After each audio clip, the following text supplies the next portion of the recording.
Jamie, I'm going to go right back to you because, this story was run by a bunch of websites. The one that I decided to run with is the Insider Gaming. That is Tom Henderson's website. Again, he doesn't know who I am, but I happen to know who he is. And for the most part, I do like a lot of the writers over there.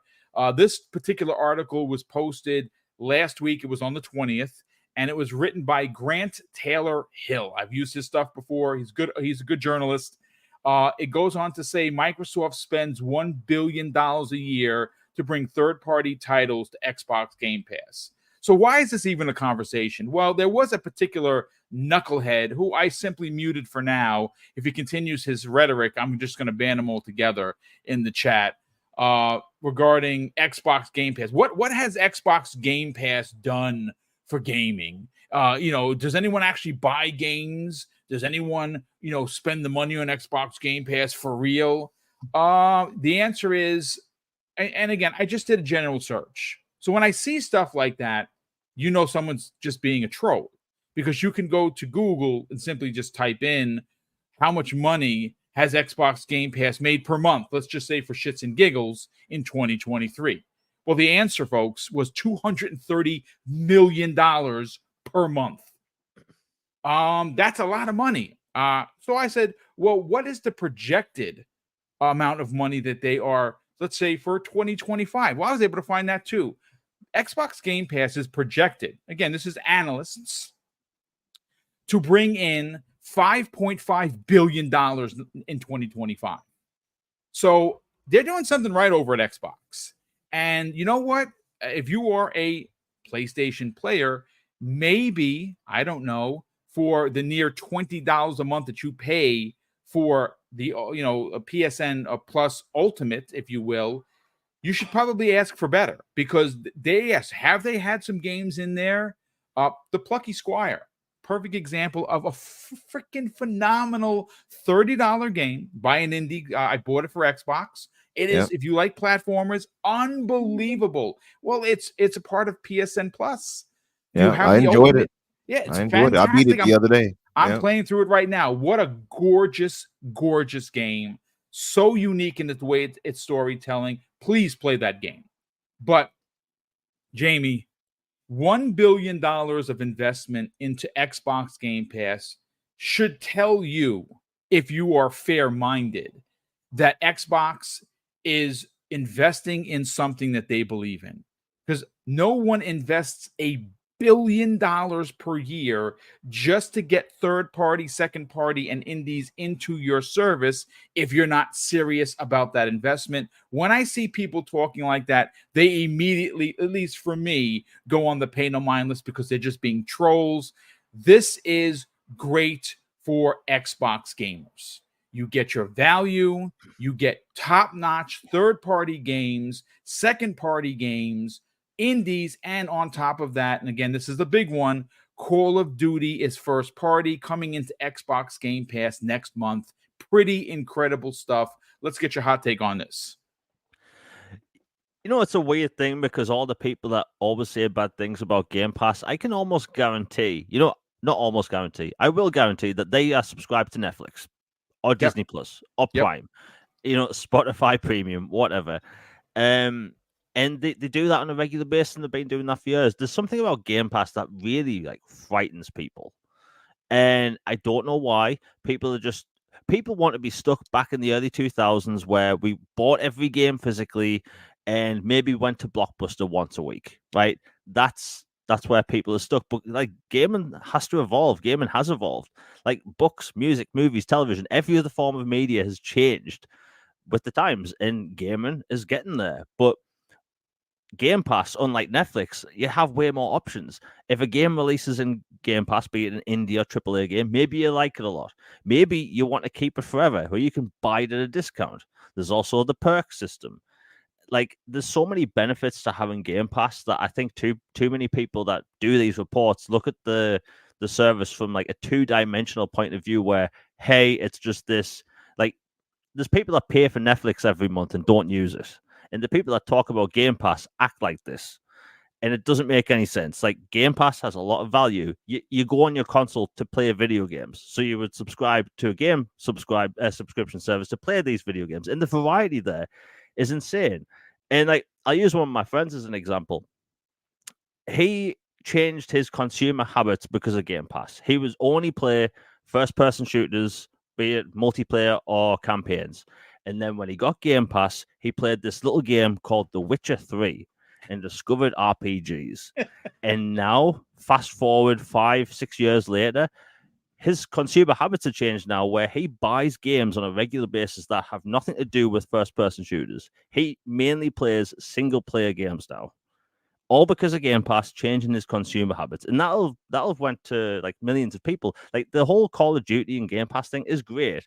That's going to get the Call of Duty crowd over, and that's enticing that they don't have to buy this $70 game up front, or whatever the price of the cross-gen bundle is digitally.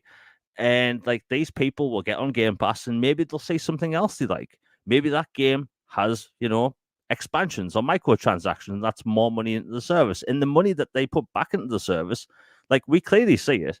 People like to meme that Xbox is filled with microtransaction games and stuff, but if you look at all the major games that's been announced for Game Pass in the past 4 months, they're all single player. Expedition 33, single player turn-based RPG. Sniper Elite Resistance, single player game with a multiplayer component. Atomfall, basically Fallout, but in the northeast of England, which looks bloody good. And like, these are big AAA games coming out over the next few months. We have a brand new AAA Indiana Jones game. Like, people that say Xbox guys don't buy games forget to realize that the money that Xbox makes off Game Pass goes directly back into games, back into the service, back into the ecosystem. And the fact that there's too many people out there, journalists, that don't realize that is kind of ignorant. It's been going on for years. Like, Game Pass, like, I never used to subscribe to Game Pass when the service first started, because I had most of the games in there. Because remember, the ad said over 100 games in Game Pass, and it was like 102 games. I had most of those games, but over time, Game Pass is at a point now where I can't unsubscribe because of the value there. It's ridiculous. New games coming all the time, and like, it has everything coming. Like, we've had JRPGs launching the service, the Persona titles, the Yakuza games went in there. Like, there's something about Game Pass that scares people, and I think people just need to get with the times, deal with that. It's 2024. We aren't going to Blockbuster every weekend to get our videotape with some ice cream and Doritos, right? Times have changed. It is okay. People can still purchase these games. No one's stopping them. And I'll use this as an example. Age of Empires 4 and RTS, right? When that came to console in the UK, bear in mind, a Game Pass title, it charted #1 on the Xbox store. A Game Pass title that's an RTS.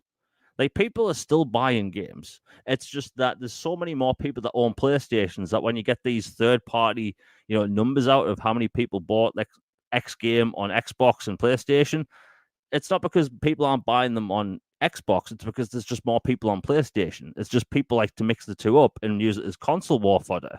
We see this on a daily basis, and unfortunately, we're going to see it for months and years to come. But Xbox has a great service right now. And look, I've been honest. I can say that I don't like Xbox's messaging. I think their DVR functionality and BC stuff needs to be sorted. But outside of that, they're delivering on games, the hardware, and also the services. Game Pass is unrivaled. There's nothing like Game Pass. Nintendo Online, you're paying for old games. And PlayStation subscription service doesn't even touch Xboxes. So, like, if people can't see the value there, maybe they just aren't good with money, and maybe they're just ignorant. Infinite number. Let's break this down. $1 billion of investment into Xbox Game Pass has been confirmed. Again, the story that we used was Insider Gaming, written by Grant Taylor Hill and posted on September 20th.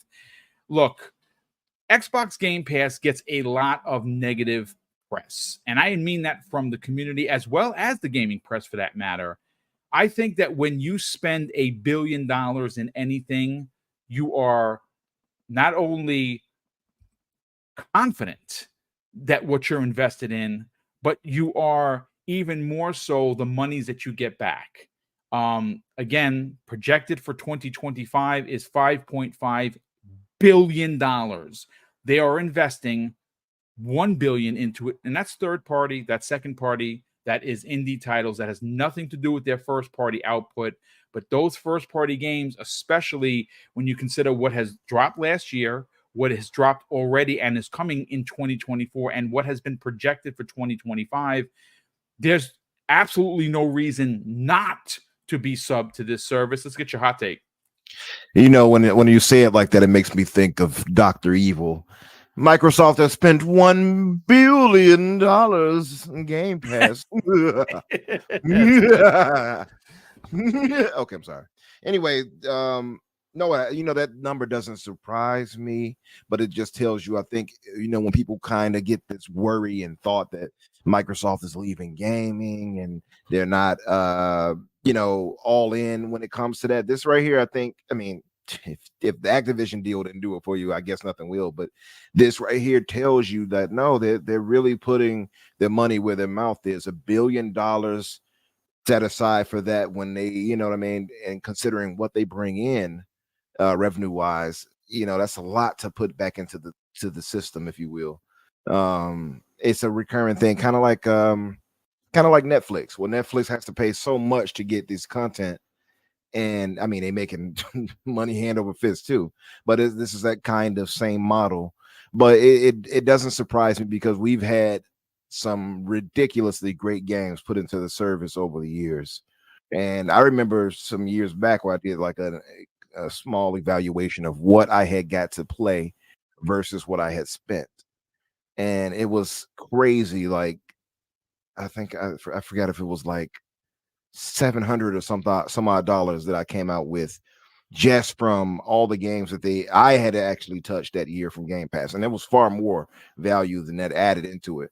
But I'm not surprised by that. What I would say though is knowing that they put so much money into things like that, I would really love for them to go all out and grab bigger titles with that type of money too.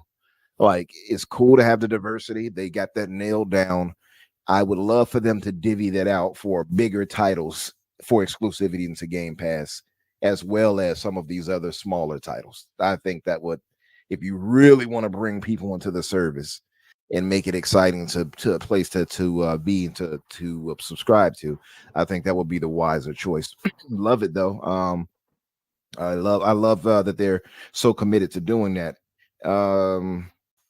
You look at, like, I guess the kind of the fiscal year 24 when they talk about how much Game Pass had grown from revenue as far as 9% year over year. You look at the surge, obviously, because of ABK and Call of Duty, which we can expect is going to go look crazy for the next fiscal. I think it was like 49% year over year because of that. So like that right there, I think is going to continue to add that value that Microsoft says, okay, we're probably going to put more money into this service. You know what I mean? So I think this is all a positive for them in general. And I think just as a consumer, if you're hearing this and you're seeing this, it's like, hey, $1 billion put into the service every year to grab these titles and bring these games to you. I feel like you have to understand this, so you're getting your money's worth out of this. You know what I mean? And I mean, you see it from the games put into it until you see the effort on their end. And if I'm not mistaken, isn't the acquisition of games put into, not acquisition, but the games put into the service and Game Pass itself, isn't that a Sarah Bond yes, 100%. issue? Right. Yeah. So shout out to our sister Sarah Bond, who has not followed me yet, but follows a pony on Twitter. How dare you, Sarah? She follows a Who brother of mine, and he told me about it, and I was just so mad. I'm like, why? What?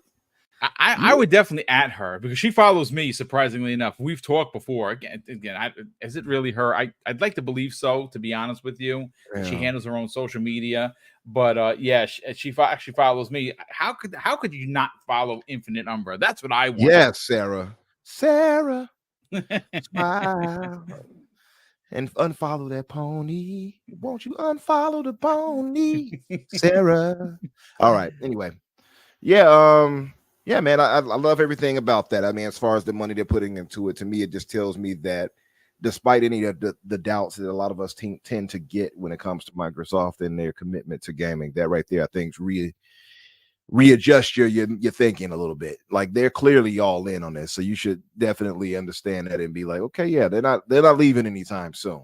You know what I mean? As far as this, that to me, I think reassures that more than anything, that they're in it for the long haul. You know what I mean? Yeah, I agree. I absolutely agree. I again, listen, folks. I like to put myself on the stand here, and I have no problem being transparent. I'm a retired guy. I have a great pension. I really do. I work super hard for it. You've heard me say this before. And one of the things that I love about Xbox Game Pass, for me personally, again, putting myself on the stand here, is that I have so much more opportunity to buy other games that I normally wouldn't buy because I don't have to buy them because I have Xbox Game Pass. In the last, I don't know, 2 weeks, I've purchased a couple of physical games. Now I put it on the socials. I wound up getting Samurai Showdown, King of Fighters, and Soul Calibur, which I never picked up, and I got all three of those under $60 for the physical, and they were the deluxe editions, which is why, I picked them up because I get all the DLC. It's great. But not counting those 3 games, I purchased 8 digital games. Now, I'm a retired guy. I have to obviously manage my money properly in order to not rob Peter to pay Paul. But I bought Astrobot digitally. I bought the Marvel vs. Capcom Fighting Collection on the Switch. Right, that's eventually coming to Xbox. I'll buy it there. I'll probably get the physical copy there as well. Let's see. I bought Plucky Squire. I bought Dead Rising. I bought the Repop, the Lollipop Chainsaw. So I buy games all the time. What Game Pass does for me, Louis, is it gives me the ability to go out and buy other games, specifically on other consoles. Like I don't buy a lot on PlayStation. I buy their first party stuff. That's what I have a PS5 for. Same thing with Nintendo. Obviously, this week we have a new Zelda game coming out. I am buying that, and I always buy the physical there. But interestingly enough, Louis, we got confirmation that $1 billion is invested per year into Xbox Game Pass. I pulled a story from Games Radar specifically talking about this. Now, in 2023, and this obviously goes in line with what we're talking about. Microsoft specifically added 150 games valuing over $5,000 in 2023 worth of value. So I'm not saying that everyone is going to play every one of these games. The special thing about Game Pass is the fact that it gives you so much different genres to enjoy that you might play something that you didn't know you actually liked, like an RTS or an RPG or a first-person shooter. But when you consider, and again, we're going by the prices of 2023, you were paying $15 or $16 a month. I think it was $15.99 if I'm not mistaken in 2023. Times that by 12, you got over $5,000 worth of value. That's investment from Microsoft. And $1 billion tells me that they're confident about the money they're making. Let's get your thoughts. Here's the thing, though, about that news, though, Boom. That news came out actually in 2023. I don't know why the heck it got brought up again, but it's interesting, though, to see that that Xbox is investing $1 billion. It's awesome because at the end of the day, people never understand what is the point of Xbox Game Pass. They just don't. They don't understand it. They see like it's a rental thing. It's this and that. I just laugh every time I see those type of comments because Game Pass introduces you to games you could have even thought about buying or playing or sitting down and enjoy. I'll give you an example. Look at Vampire Survivors. What was the success behind Vampire Survivors? It dropped into Game Pass because if not, would we be looking at it? I mean, that is an honest question. Would we be looking at it? I don't think so. But since it dropped into Game Pass, everybody's like, oh, man, let me try this out. Let me play it. And, man, look how it went. Successful game. Vampire Survivors was a beautiful and awesome game that even I have it on mobile. Same thing with Rotato. Another game that dropped into Game Pass that was successful. I got it on my mobile, too. Whenever I travel, I play those games. That's the beauty about Game Pass. It's like how Jamie was explaining about his friend, who used to play just shooters. discover Witcher 3 and all, look at what suddenly just plays your RPGs or plays RPGs and has his fun. That's the point about Game Pass. You have a catalog, a beautiful library of games to try out. If you like them, you also got the option to buy them. And how I see this, because I just love how people say you're renting your games. Like back in the day, like if they never rented the games, like if they didn't go to a Blockbuster or a video game store or video store to rent a game or to rent a movie. I mean, all of us have rented our share of games. Now it's just more easier to go onto this service, get the game you want to play, because every game that comes out, seriously, if I look at it and say, this looks interesting, I'll try it out. And if I like it, I'll continue on playing it and finishing it. I mean, another game that everybody played and everybody enjoyed was Power Wash Simulator. That was another game that I was like, man, this is a perfect game for Game Pass. And look at it. Everybody played it. Everybody enjoyed it. And it's such a relaxing game. Just sit there, just cleaning stuff. It's a simple game. Just sit there, clean, have fun. I mean, seriously, Game Pass has done its wonders. And I always say this. I don't understand how people do not own an Xbox yet. Just because of Game Pass, the money you save and everything is incredible. And like I said the other day, there was a list that was shown of all the games that were put just on Game Pass. Just on Game Pass for this year. And the year has not ended. And if you sit down and you do like little by little, like take how much you spend if you were going to buy those games, you say, damn, that's how much money I saved. And that's the beautiful thing about Game Pass. It helps you save money for you to go out there and purchase the games you like. If it's on another platform or on your own platform, it's beautiful. It's beautiful.